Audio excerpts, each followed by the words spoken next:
क्या गर्मियों में सूख गया था आपके पुदीने का पौधा? तो चलिए टाइम आ गया है दोबारा से हरा भरा कर लीजिए। जैसे मेरे पुदीने में आपको दिख रहा है यही सेम पौधा जो हरा भरा था और वापस से उसमें नई नई छोटी छोटी शूट्स आने लगी हैं। किस खाद को देना है और किस ट्रिक के तहत आप अपने पुदीने को सूखने से बचा सकते हैं, ये आज के वीडियो में मैं आपको बता रही हूँ। साथ ही साथ जब तेज़ गर्मियाँ होती हैं तो पुदीने के पत्ते पीले होने लगते हैं, नीचे से पौधा सूखने लगता है, तो किस तरीके से केयर करना है और पुदीने को सूखने मरने से कैसे बचाना है, ये आज के वीडियो में मैं आपको बता रही हूँ। लेकिन उसके पहले एक दो चीज़ें और समझ लीजिए। पुदीने का पौधा जहाँ भी लगा होता है वहाँ पे मच्छर मक्खियाँ नहीं आती हैं। जब कोई कीड़ा नहीं आता उसको खाने के लिए छिपकली या ऐसी कोई चीज़ गिलहरी वगैरह भी नहीं आती है। तो जो लोग परेशान हैं कि चूहे आ जाते हैं, गिलहरी आ जाती है हमारे गार्डन में और जो है पौधों को उखाड़ देता है, तो छोटे छोटे कंटेनर में पुदीने का पौधा, गेंदे का पौधा अभी बरसातों में लगा लीजिए। इसकी जो तेज सी महक होती है ये कीड़े मकोड़ों को अपने पास नहीं आने देता और आसपास के पौधे भी सुरक्षित होते हैं, और ऐसा मैंने एक्सपीरियंस किया है। गेंदे का पौधा भी लगा सकते हैं। ये उन लोगों के लिए आंसर है जो कह रहे हैं कि गिलहरी वगैरह बहुत आ रही है।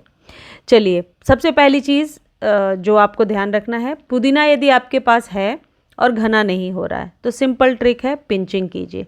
पिंचिंग करके उस पौधे को, ऊपर के पिंचिंग एरिया को फेंकना नहीं है, उसको सॉइल में दबा देना है। बरसातों में बहुत जल्दी ग्रो हो जाएगा। देखिए, जैसे मैं आपको ये चीज़ दिखाने की कोशिश कर रही हूँ कि जैसे ही मैंने पिंच किया है, नीचे से यानी उस जगह से दो नई ब्रांच आई है। तो घना बनाने का ये ट्रिक तो आप में से बहुत लोगों को मालूम होगा, लेकिन जो नए गार्डनर हैं उनको बताना ज़रूरी रहता है, इसलिए मैं एक्सप्लेन करके बता रही हूँ कि पिंचिंग करते जाइए। या तो खाने में इस्तेमाल कीजिए पिंचिंग वाले ये पत्तों को, या फिर पत्ते थोड़े से 1 इंच तक यदि आपने पिंच किया है तो उसको सॉइल में दबा दीजिए, आराम से ग्रो हो जाएगा। देखिए, अब गर्मियों में क्या हुआ, मेरे एक पुदीने का पौधा सूख गया, लेकिन मैंने उसे उखाड़ा नहीं, उसे फेंका नहीं, क्योंकि मुझे पता था कि सही केयर से पुदीना वापस रीग्रो होता है। कई बार हम उसे हार्वेस्ट करते हैं। ऊपर से पत्तियां सूख रही थी, मैंने कटिंग नहीं किया। मैं इसलिए डिटेल में बता रही हूँ कि आपको भी ऐसे ही करना है। और ये जो खाद आगे मैं बता रही हूँ, सूखते हुए पुदीने पर डालते जाना है। तो पुदीने पर ऐसी छोटी छोटी शूट्स आएंगी और पुदीना बहुत तेज़ी से ग्रो होता है।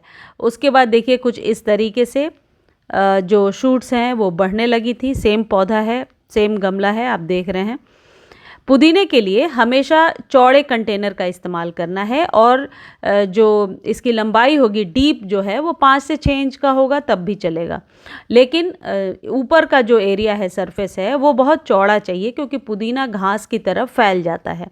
इसलिए पुदीने के पौधे को अब तक आपने नहीं लगाया है तो अभी बरसातों में लगा लेंगे, बहुत ही अच्छे से ग्रो हो जाएगा। देखिए, पुदीने के पत्ते यदि पीले हो रहे हैं तो दो ही कारण हो सकता है। या तो बहुत तेज़ धूप में पौधा है और पानी देने में आपने थोड़ी सी नेग्लिजेंस दिखाई है, यानी मॉर्निंग में वाटरिंग नहीं किया है आपने, तो पत्ते पीले होकर सूख कर गिरेंगे। एवरी मॉर्निंग वाटरिंग करना है। धूप 5 से 6 घंटे चाहिए ही चाहिए पुदीने को। तेज़ धूप में भी पुदीना अच्छे से ग्रो होगा, 5-6 घंटे के धूप में रख दीजिए। पुदीने का पौधा जब आप लगा रहे हैं तो 30% कंपोस्ट और बाकी के रेशियो में गार्डन सॉइल और सैंड मिलाकर यदि आप लगाते हैं तो मिट्टी हमेशा मॉइस्चर लिए हुए होगी। मिट्टी में कभी भी एक्सेस पानी देने से मॉइस्चर मेंटेन नहीं होता है। मॉइस्चर को रिटेन करने के लिए बहुत ज़रूरी है कि आप घरेलू चीज़ें देते जाएं, क्योंकि पुदीने को हम लोग कंज्यूम करते हैं तो कभी भी इसके लिए आपको बहुत हार्श केमिकल का इस्तेमाल नहीं करना चाहिए। अब देखिए, सबसे पहली चीज़, चावल का पानी मैं हर एक दिन दे देती हूँ जब भी मेरे पास अवेलेबल है। इसमें कोई काउंटिंग नहीं है कि वीक में 2 दिन या 3 दिन। चावल के पानी से मिट्टी में वर्मीज़ पैदा होते हैं और ये नेचुरली वर्मी कंपोस्ट की तरह आपके पौधे पर काम करता है। जितनी भी सब्जियां आपने लगाई हैं, चाहे वो पालक हो, पुदीना हो, अनियन हो, कोई भी हो, आप सब में ये चावल का पानी दे सकते हैं और इजीली अवेलेबल है सभी के घरों में। चावल को जब हम कुक करने के पहले वॉश करते हैं तो जो पानी निकलता है उसी पानी को अपने इन सभी वेजिटेबल्स में आप यूज़ करते जाइए। चावल के साथ साथ आप दाल का पानी भी इस्तेमाल कर सकते हैं। ये जो चावल और दाल का पानी है, ये हमेशा पानी की जगह पे आप इस्तेमाल कर सकते हैं। फ्रेश है तो डायरेक्टली गमले में डाल दीजिए, और यदि आपने स्टोर करके रखा है तो फिर इसमें नॉर्मल वाटर थोड़ा मिक्स करके फिर पौधे में डालिए। इससे निश्चित तौर पर आपके पौधे, सभी प्रकार के पौधे घने और लंबे होंगे। पुदीने के लिए कोई हार्श केमिकल की ज़रूरत नहीं होती है। आप ये घरेलू चीज़ों का इस्तेमाल करके पुदीने के पौधे को हरा भरा रख सकते हैं। आपको करना क्या है, हर एक 10 से 15 दिनों पर 1 चम्मच चाय पत्ती भी इसमें डाल दीजिए। चाय पत्ती जो है वो आपके पुदीने के पौधे पर तेज़ी से पत्तियों को लेने में, नाइट्रोजन की मात्रा को बढ़ाने में मदद करेगा, और एसिडिक जब होगी सॉइल तो आपका पौधा घना भी होगा।